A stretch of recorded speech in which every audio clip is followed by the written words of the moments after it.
All right, everyone, welcome back to another deep dive with Kraken Aquatics. Glad to be back.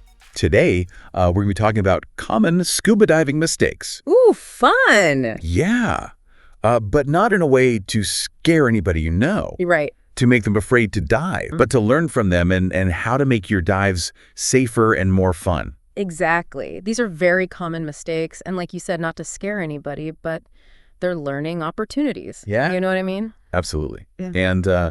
And you know, it's funny because we all make them. Yeah. And so it's something that we can all relate to. Yeah. Even experienced divers can make these mistakes, so it's always good to have a refresher. Yeah, absolutely.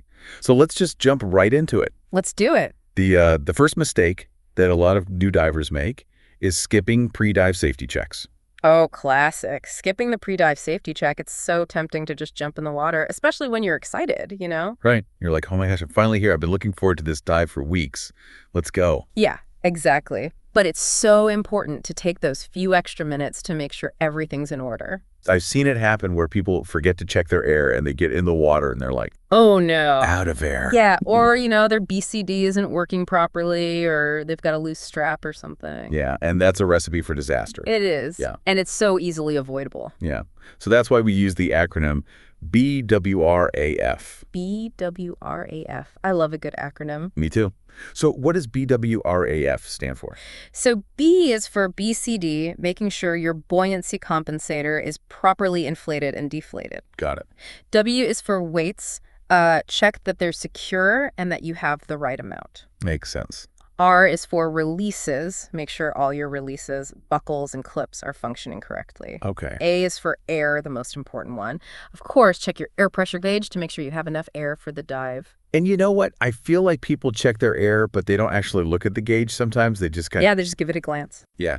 They just kind of tap it and go, okay, good. You got to really make sure you know how much air you have. Exactly. And F is for final okay. Final okay. Just a last overall check to make sure everything's in place and you're good to go. So basically, it's like doing a little once-over. Yes, a little once-over from head to toe, making sure everything is in working order. Okay, so BWRAF, remember that. Super important. It could save your life. All right, so the next mistake that we see a lot of new divers making is buoyancy control issues. Buoyancy control. Oh, yeah. This is a big one. This is something that takes practice. You know, and it's funny because like when you're a new diver and you go down, you're just like, I don't even know what I'm doing down here. You're like a bouncy ball. I'm just bouncing all over the place. Picking up sand. I know. It's like I'm trying to fly underwater. Yeah, exactly. It's all about finding that neutral buoyancy, that sweet spot where you're not sinking and you're not floating up. Right, and that can be tough. It can be. It takes time. It takes practice. Yeah, and you know, it's funny because I remember when I first started diving, I thought that you just used your BCD to control your buoyancy. Right. Like you add air to go up and you release air to go down. Like an elevator. Right. But it's not that simple, is it? No, not at all. Your breathing plays a huge role in buoyancy control. Oh, interesting. Yeah, if you're breathing too fast, you'll tend to float up. If you're breathing too slow, you'll tend to sink. So it's like this whole like rhythm and like control. It's a dance. It's a delicate dance between your breathing, your BCD, and your body position. And you know what I think a lot of people don't realize is how important good buoyancy control is for protecting the marine environment. Oh, absolutely. Yeah. If you're constantly kicking up sand and bumping into coral, you're going to do damage. You're going to damage the reef. You're going to scare away the fish. It's not good. Right.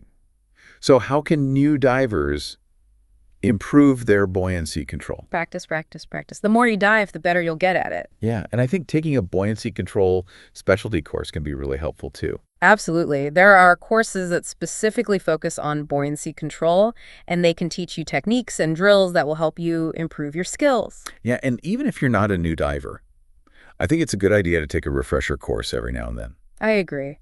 It's always good to brush up on your skills. All right, so we've talked about pre-dive safety checks and buoyancy control.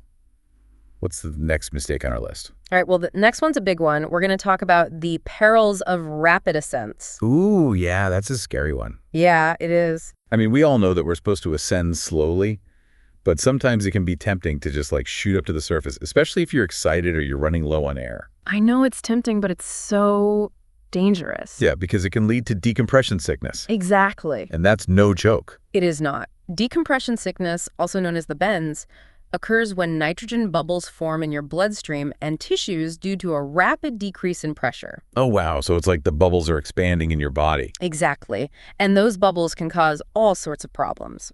Pain, joint aches, dizziness, paralysis, and severe cases, it can even be fatal. That's terrifying. It is. But the good news is it's completely preventable. So how do we avoid getting the bends? It all comes down to ascending slowly and making your safety stops. Yeah, and listening to your dive computer. Yes. Your dive computer is your best friend.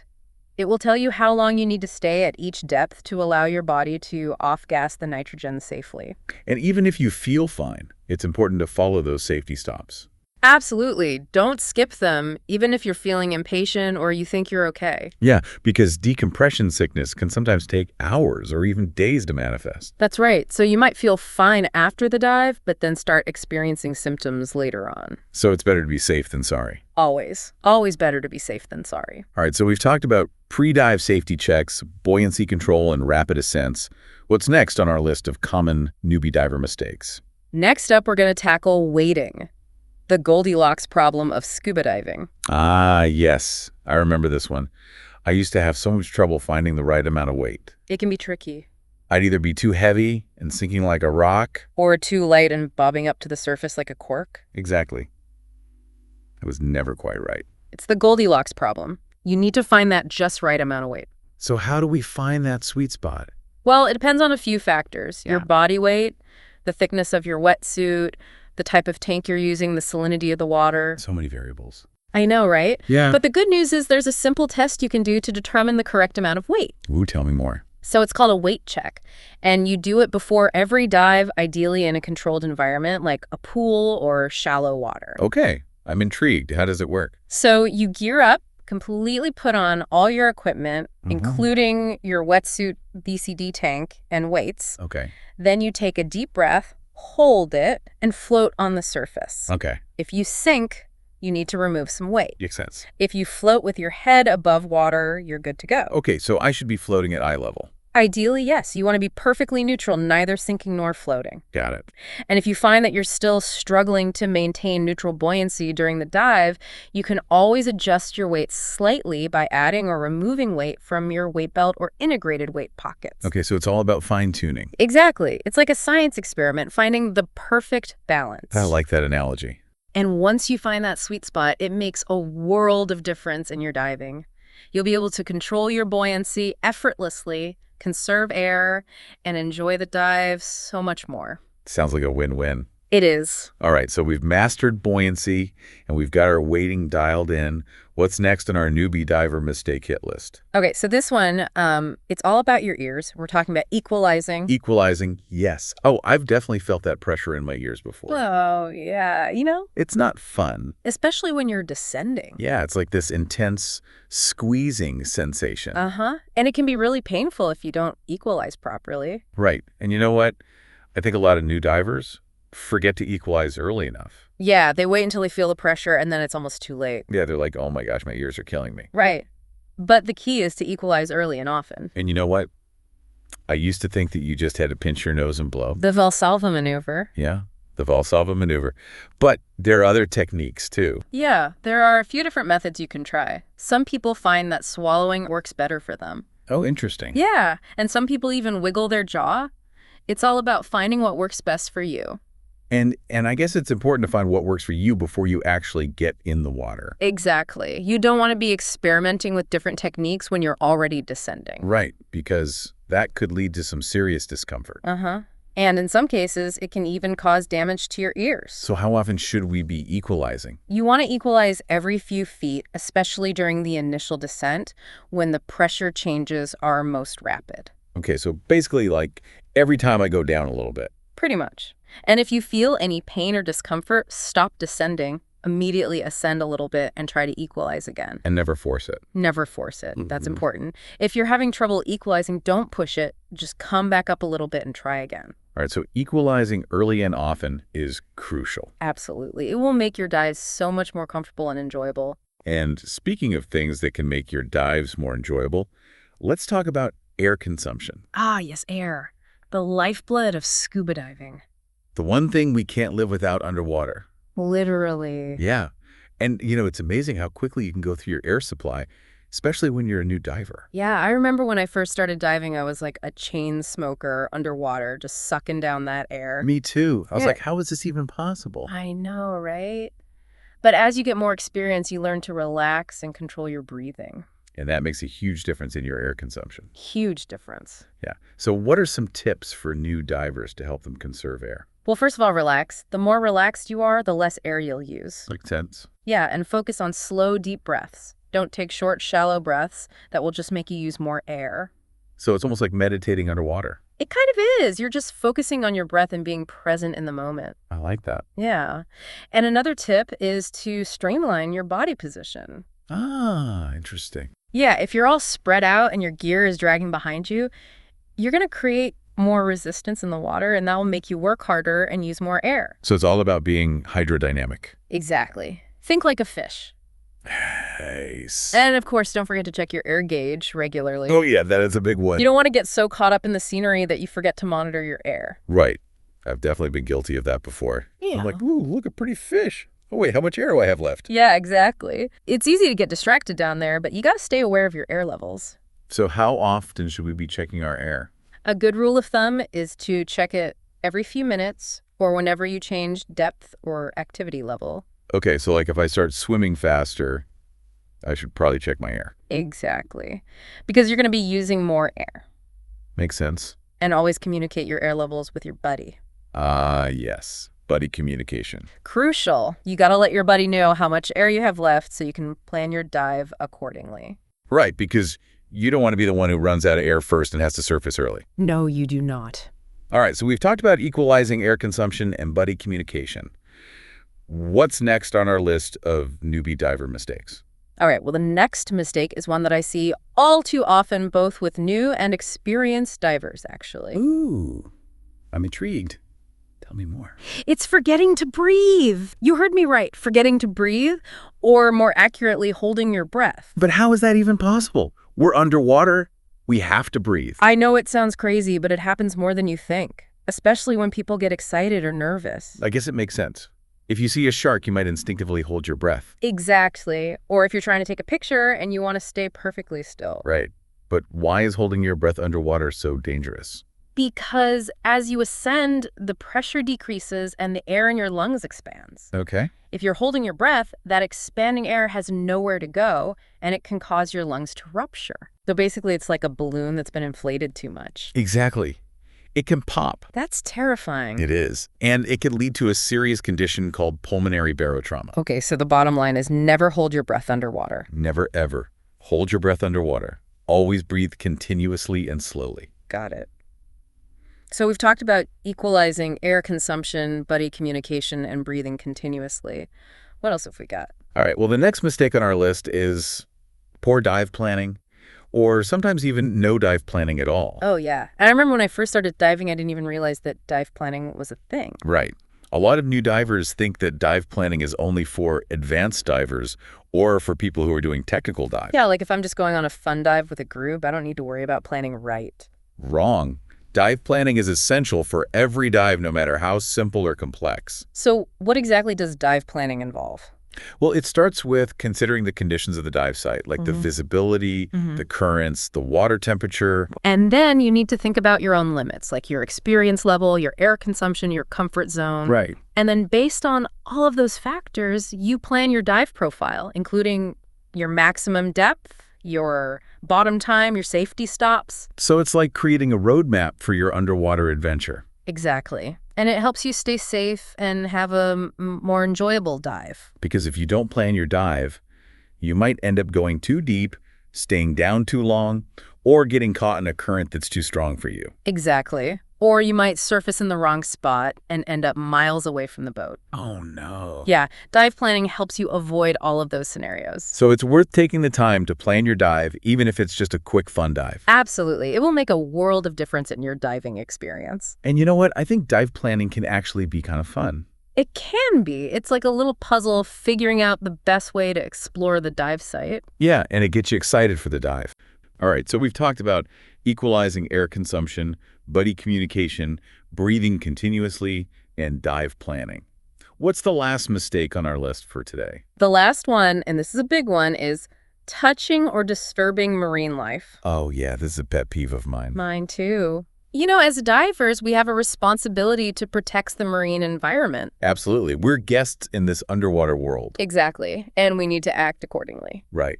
And, it's amazing how many people think it's okay to touch or even ride marine life. I know. I've seen people trying to grab sea turtles or poking at coral reefs. It's heartbreaking. It is. And it's so damaging to the ecosystem. Yeah, because even if you don't mean to harm anything, you can still cause damage just by touching it. Right. Corals are incredibly fragile and they can be easily broken or damaged. And some marine animals have venomous spines or toxins that can be harmful to humans. Exactly. So it's best to just look, but don't touch. Admire the beauty from a distance. Exactly. And remember to take only pictures and leave only bubbles. Perfect. So we've covered a ton of common mistakes that new scuba divers often make. Yeah, we've really dived deep into those pitfalls. But now I'm curious. What can divers do to go beyond just avoiding mistakes?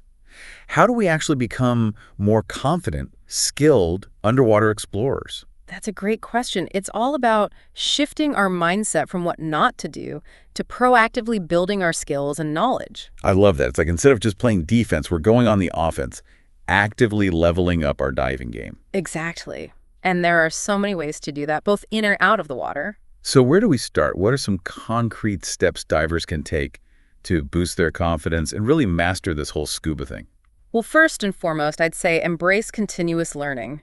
Diving is a journey, not a destination, and there's always something new to discover and master. I like that. Continuous learning. It's like saying, keep diving, keep exploring, keep growing. Exactly. And that can take many forms. It might mean taking a specialty course to explore a particular area of diving that interests you, like wreck diving, night diving, or underwater photography. Ooh, all those sound amazing, especially wreck diving. Imagine exploring those sunken ships, uncovering history beneath the waves. So cool. Right. Or maybe you're fascinated by the nocturnal world and want to see the reef come alive under the cover of darkness. A night diving course would be perfect for that. And underwater photography, capturing those breathtaking moments and sharing the beauty of the underwater world with others. That's definitely on my bucket list. See, there's something for everyone. And the beauty of specialty courses is that they not only expand your knowledge, but also challenge you to push your comfort zone and develop new skills in a controlled environment. It's like taking your diving to the next level.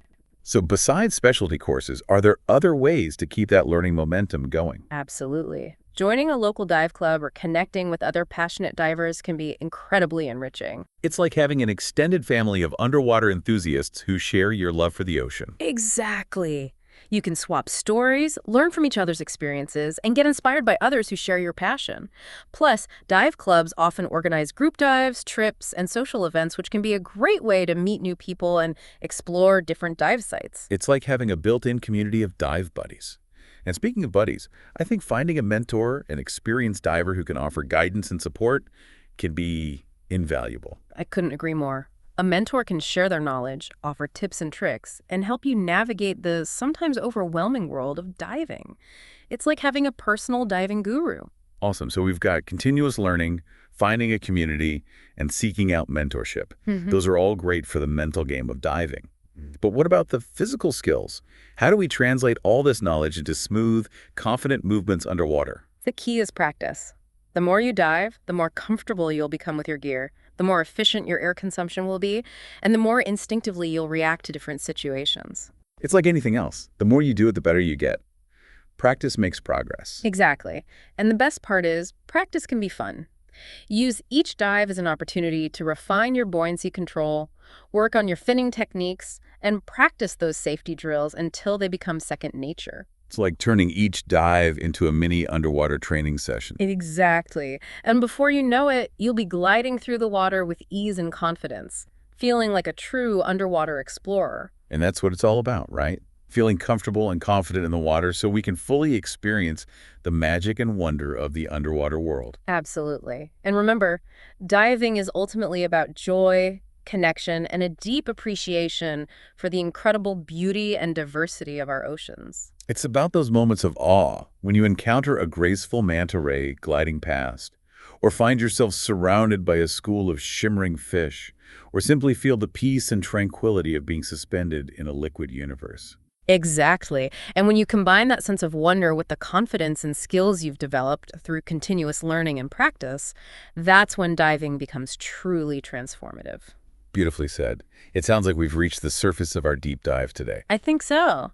We've explored some common newbie diver mistakes, but more importantly, we've uncovered a path for becoming safer, more confident, and ultimately more joyful divers. I love that, joyful divers, because at the end of the day, that's what it's all about, right? Yeah. Experiencing the underwater world with a sense of wonder, respect, and pure enjoyment. Couldn't have said it better myself. So to all our listeners out there, keep exploring, keep learning, and keep diving. The underwater world is waiting to be discovered. Dive safe, and we'll see you next time. Thank you for listening to the Kraken Aquatics podcast.